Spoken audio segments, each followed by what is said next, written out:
Ever get that feeling, like, what if everything we think we know about good and evil is maybe not the whole story?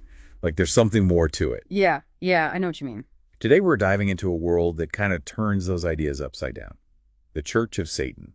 And trust me, this isn't your typical Sunday school lesson. Definitely not. We're talking about this dramatic split, a real clash of beliefs that shook the church to its core.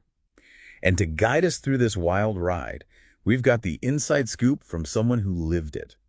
Michael Aquino, a former high-ranking member who broke away to found the Temple of Set. It's easy to come in with all these preconceived notions about groups like the Church of Satan. But Aquino's interview really gives us this fascinating look behind the curtain. It reveals all these nuances and complexities within the movement itself. I'm all about that behind-the-scenes stuff. So paint the picture for us. It's 1975. The Church of Satan is starting to make headlines, and Aquino's right there in the mix. What was the vibe like back then? Well, Aquino describes this picture of the church that's both familiar and surprising at the same time. It wasn't about devil worship in the traditional sense. Their philosophy was actually rooted in this idea of individual consciousness, almost like an extreme form of existentialism. So hold on. They weren't sacrificing goats or summoning demons or any of that? Not quite. Think of it more like this. They saw Satan not as a literal being, but as this symbol of rebellion against imposed morality, questioning everything, forging your own path, even if it means going against the grain. Okay, I'm starting to see the appeal here. It's like that whole question authority thing.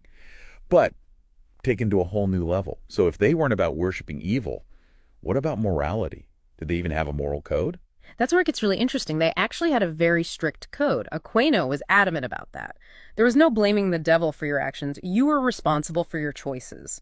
Period. Wow. Talk about a plot twist. Yeah. So the Church of Satan was big on personal accountability. That's not what I expected at all. Right. It seems so counterintuitive. But that emphasis on taking responsibility for your actions, it's crucial to understanding what led to the split. This wasn't just some philosophical debate. It was about staying true to your core values, even when it was hard. It's a theme I think we can all relate to in some way. Living by your principles even when it's tough.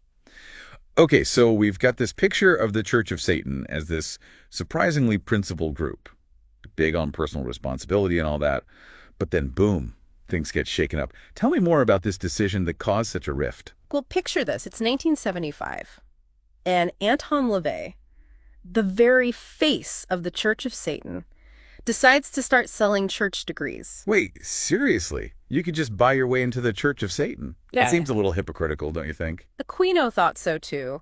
He felt that selling degrees completely undermined everything the church claimed to stand for. This wasn't about money. This was about integrity. Earning your place through personal growth and commitment, not just whipping out your wallet. I bet that didn't go over so well. You're telling me Aquino immediately challenged LaVey. He argued that it went against their core values. But according to Aquino, LaVey just dismissed his concerns. Wow.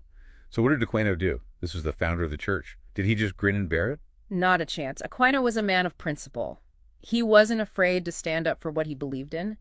Even if it meant going against the grain, he made the difficult decision to resign from the church. Wow. Talk about a turning point. He walks away from everything he helped build. I can't imagine that was an easy decision. Definitely not. But what's even more telling is that Aquino wasn't alone. It wasn't just him. A huge number of church members actually left with him. That's how disillusioned they were with LaVey's actions. Okay, so now we have this mass exodus of members from the Church of Satan. What did they do next? Did they just give up on the whole thing? Well, they'd put too much into this to simply walk away. They decided to create their own path, a new organization, one that truly embodied the principles they felt LaVey had abandoned. They called it the Temple of Set. The Temple of Set. That's quite a name change. It's not exactly subtle. What's the story there? Remember how we were talking about the Church of Satan trying to reclaim the image of Satan?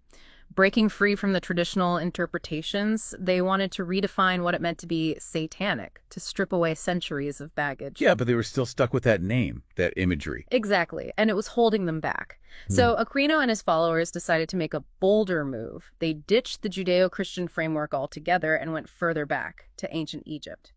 They found a symbol that resonated with them more, the god Set. Set, as in the god of chaos. That's an interesting choice. Set was this powerful deity, often seen as this force of disruption and change, this kind of primordial freedom, a force that challenged the established order. For Aquino and the Temple of Set, he embodied that spirit of rebellion and self-determination.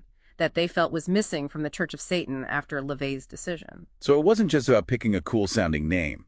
It was a deliberate break, a way to distance themselves from the baggage and controversy of the satanic label. Absolutely. It was a strategic rebranding of their core philosophy. See, this is where it gets really interesting for me, this whole idea of evolving beliefs, adapting to circumstances. It makes you think, was this split always inevitable? Was it just a matter of time before these different visions clashed? Well, and that's where things get even more interesting.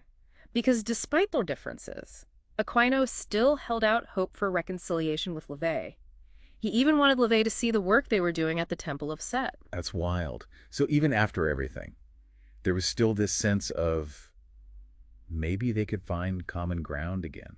It speaks to the complexity of their relationship and the enduring power of shared history. It's like that saying, it's complicated, but in this case, it really was. And unfortunately for Aquino, that reconciliation never happened. You're right. According to Aquino, despite his efforts, they never patched things up. That's kind of sad. You'd think that after all that, Yeah. they could have found a way back to some kind of understanding. It's a reminder that these ideological divides, they run deep.